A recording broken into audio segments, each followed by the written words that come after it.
today's finally the day I get to review a Type R. I've been waiting for this for a long time. This is my friend Kevin here. We're gonna go over his car and then I'm gonna go for a drive.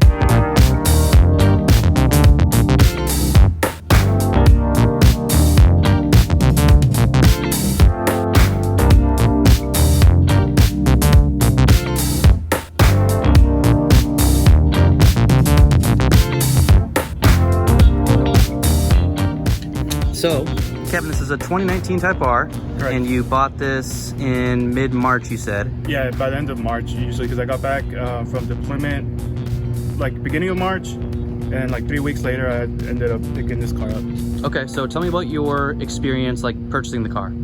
So, at first, I wasn't really sure if I wanted a Type R or not. I was in the market for a car, because I did own a 350, but the 350, I got kind of bored of it. It's just, like I said, rear-wheel drive, front-wheel drive. I just kind of really didn't use it.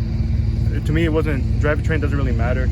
So I was like, you know what, I want something that's unique, different. Thought about the STI, but then I was like, you know what, there's more STIs on the road than there's Type Rs. So I was looking to Type Rs, honestly, and just looking online.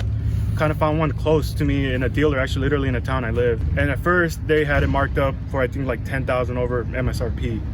So I was like, you know what, I kind of lied to him, said, I found another car in Concord that they're selling it for MSRP. They offered it to me in MSRP. I think I might go there instead. And they're like, you know what, just come in, take a look at the car, tell us what you think, and we might, make a deal.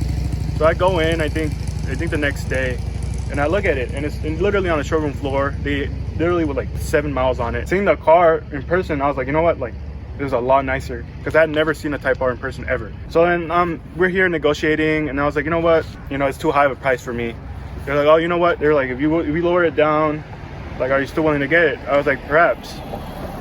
They went down like just a few thousand, and I was like, you know what? Like, let's go with MSRP. And then they finally decided, you know what? Yeah, let's go for MSRP. And luckily, and like, if you ask anybody, every dealer is marked up like at least 7,000. So I think they're just trying to get rid of it, which is good, because I mean, I like the 2019 were better than the 2020. Yeah, there's some differences in the 2020, but the only thing I do like about the 2020 is literally just the shift knob. But obviously the Alcantara steering wheel is not going to be good after a while. And obviously what was that noise thing that came with the new 2020? Oh, the adaptive sound control. Yeah, I unplugged that from mine. Also, one thing I don't like about the 2020s, SI and Type R, is the Honda sensing. Oh, okay. Yeah. But buying it, and then I was just like, driving it home was awesome. I was like, you know what? I knew I'd made a good deal with this. I just put $5K down out of my money that I had saved up. Interest rate isn't high at all. I think I got it at like 4% interest rate, like 3.9 or something like that. So it's pretty low. And you were 20 years old when you bought this? No, I was 21. You're 20. Okay, yeah. So you're 21 when you bought this. If you don't mind me asking, what is your insurance? My insurance? You won't believe. My insurance is State Farm, but a lot of people think Type Rs are expensive in insurance. I have a pretty clean driving record, but it's not perfect either. But I only pay $100 in insurance for full coverage. What? Yeah. Holy crap. And I paid $166 for my SI. Yeah. I might be doing some insurance shopping then. You had a pretty smooth purchasing experience then. That's cool. This is great. I think this car in red, it's perfect, because you have the red calipers, you have the Type R badges, the emblems. So what are your plans for the car? So my plans right now, all I've done is put a great exhaust on it. So you got the Gretty front pipe back exhaust. It's just the resonator in the back, yeah. Okay. So it's a catback. It has one resonator, basically 2 blast pipes, and I like how it sounds. It's not too loud. I like 75 miles per hour. It doesn't really drone in the freeway, but if you go like on top of that, like 80 miles per hour, it does drone a little bit, but I don't mind it. I just kind of like it. Exhaust was like the first thing I wanted to do, obviously, because stock Type Rs, for the looks and for the money, it literally sounds like a Prius. It's so quiet. Next mod probably is going to be just wheel, tire, suspension setup. Okay. I do want to go with trying to get a little wider, just a little bit wider. I think these ones are 8.5. I think I want to go with 9.5. Okay. Just get the fitment a little bit better. These wheels have a crazy offset. These wheels are like, stock ones are like a 61. And they said that the reason why Honda did it is just, to mitigate, trying to get away from especially torque steering whenever you're driving in a front wheel drive car with this much like power. Going with an 18-inch wheel and meteor tires is going to be a lot better for me for right now. Those are very thin sidewalls on here. So you said this right here was actually from, it's not curb rash, it's from a pothole just because of how thin the tire is. Exactly. That's, yeah, wow, it's interesting. And then I think I want to go with obviously a cold air intake, just to make obviously the nice turbo sound. And then I think I just want to do just the Mugen body kit, like the Mugen side skirts, and then the front garnishes, and then the front lip as well. And okay. I think that would just fit in completely with the look of the car. Oh, for sure. Yeah, I mean, if I'm gonna recommend something, $45, it makes a huge difference. I would get the Unity Performance side markers. Those are the ones that I have right there. Oh yeah. Oh, the kind of like. I think that would completely change the look. I guess. Look at that. You have speakers right here in the door. Yeah. You have a tweeter in the door. Yeah. Wow. Yeah. I want to try your sound system. It's actually pretty good. I don't know if it's any different from. It might be. It should be better than the SIs. So the only thing I don't like about the car is that it's 4 seats. As you can tell, they have the little cup holder. Yeah, that's right. That's right. And the funny thing is, in Japan, they're not like that. They actually have all 5 seats. All right, let's rock and roll. Are you sure you want to go by yourself? No, you come with me, man. Oh yeah, these seats, man. Oh yeah. Yeah, no, they're comfortable. And the funny thing is, I've taken 2 trips to Arizona in this car, and that's 700 miles there and another 700 miles back. Oh, okay. The only complaint I do have about these seats is like after like maybe a few hours, your lower back does get a little tired. Ooh, yeah, that's so easy. One thing I love about these new sets, I'm gonna try in comfort mode first. Yeah, go for it. Oh yeah. Oh yeah. Okay, so right off the bat, that steering, even in comfort mode, I think it's the perfect amount of stiffness. Right.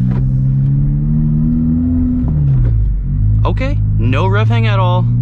Wow, that's nice. It shifts so smoothly, dude. Yeah, you would not think this is a track monster with the way that clutch feels. It's definitely more responsive than my clutch, which is one of the complaints about the SIs.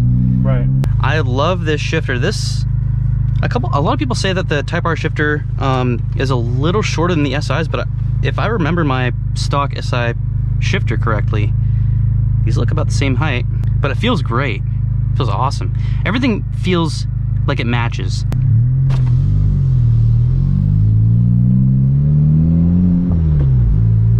All right. It does have auto rev match on. I don't know if you want to take it off, but. Okay. So I don't have to blip the throttle at all? At all, yeah. Okay. This feels great. Oh my goodness, this feels so good. Wow. Okay, I can't tell if it's the steering or if it's actually the car. When you're not in boost, it feels like it's a little heavier, but I think that's also because the SI is just, the steering is so light when you're not in sport mode.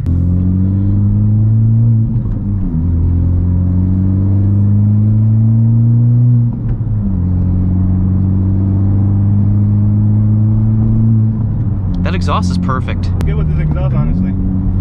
Oh, that auto rev match is so cool, dude. Yeah. Wow. That's awesome. I can just leave my foot on the brake. Yeah, yeah. And downshift, that's so cool. So now I'm in sport mode. We'll see how it feels. Oh, no, it tells you what gear you're in? Yeah. That's so neat.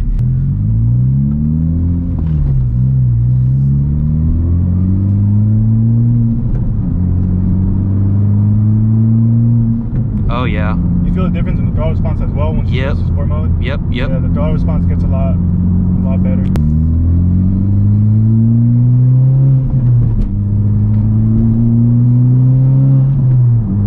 All right. Do you mind if I do like a pull here? No, then go for it. Full send. What RPM do you like floor it at? Usually like around 3,000.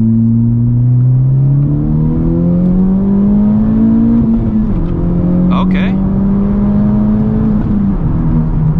All right. Wow. Did you hear that pop when I shifted out of second into third? That is awesome. So I'll tell you, this is what I think.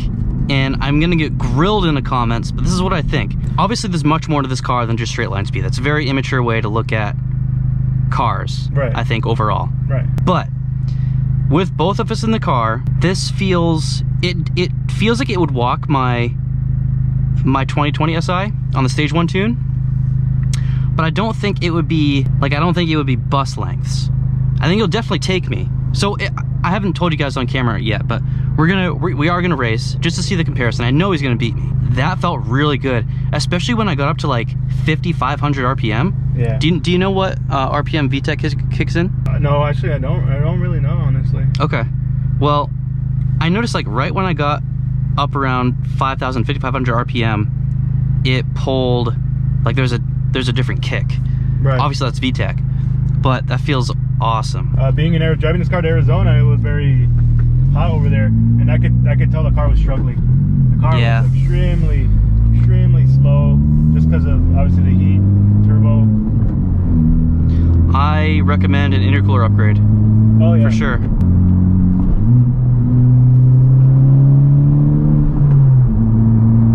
Wow. What a car this is, dude. Yeah, there's nothing like it that I've driven. I've driven pretty much an STI. You know, I went from having 350Z rear wheel drive. I've driven a BRZ. I've driven like a bunch of vehicles, and there's nothing that quite feels like this one. It's just different, and people know it. It's a fast car. I mean, it's 310 horsepower, which, you know, it's not much, but for being as light as it is, and honestly, I keep up with like older Mustang GTs 5.0s. I raced a 370 as well. I got that guy by a good car length.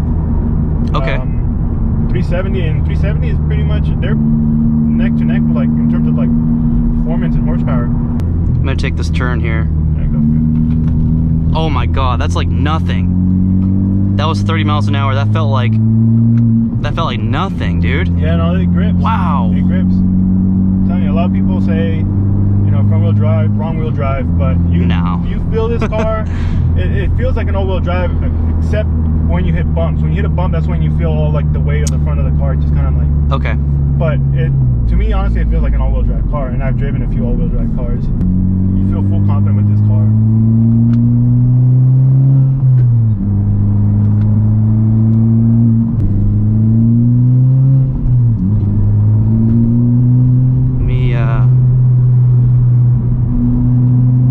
Oh man, that is like nothing, and that wasn't even like, wasn't even pushing it at all. Well, I mean, strictly for entertainment purposes, I'll give you that win whenever you want. On a nice cool morning, we can meet up and get on to Mexico. Yeah, oh yeah, definitely. You can give me the gap just to see what the difference is, like on a full bolt-on stage 1 SI. I mean, really the only advantage I have over you is the weight, but it's not even that big of a difference, like 300 pounds. Yeah.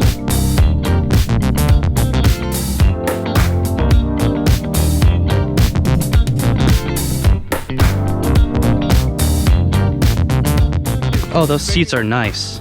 Dude, thank you very much for letting me do this. This is, been waiting for a while for someone to offer. This is awesome. Do you have plans to like maybe go take this to the drag strip? And I do, but hopefully soon I'll take this car out there. Yeah man, I would definitely recommend intercooler just because it made a huge difference on mine. Yeah, no, I definitely will. I know if I start modifying, I'm gonna want to modify more and more and more and more, because I put a lot of money into my older SI, my EM1. Oh, okay. Yeah. You still have that, right? I still have that one. That's cool. Yeah, I still have that one. That was pretty much my daily. I drive it to work and stuff, and this one I keep it in the house. But yeah, my EM1 is my daily. I put a lot of money into that one. I threw another engine in it, and then just swapped. It was the same V16, but it was a JDM one, because the original one was kind of burning too much oil. Well, you know what? You know what would be a really good video? Would be a trip to Mexico with my 9th gen Inter EM1. Oh yeah. That'd be cool. It's funny how we both have 2 Honda Civics. Yeah. Yeah, they're good cars, dude. They're good cars. They are good cars, and it's funny because I am a pretty big fan of the 9th gen as well. And then I remember seeing you grab it. I was like, dang, maybe I should have gone instead of EM1. I probably should have picked up, because I was looking actually getting a 9th gen SI. Okay. Before I got the M1. All right, man. Well, I'll end the video right here. Thank you very much. Yeah, no, man. Thank you. Appreciate it. Of course. We'll definitely meet up again soon and see how the cars compare in a straight line, at least. Yeah, that's gonna be fun. I mean, can't wait for that. It's gonna be cool. Cool. All right. Well, guys, thank Kevin. And if you have any questions, drop them in the comments. And I'll see you next time.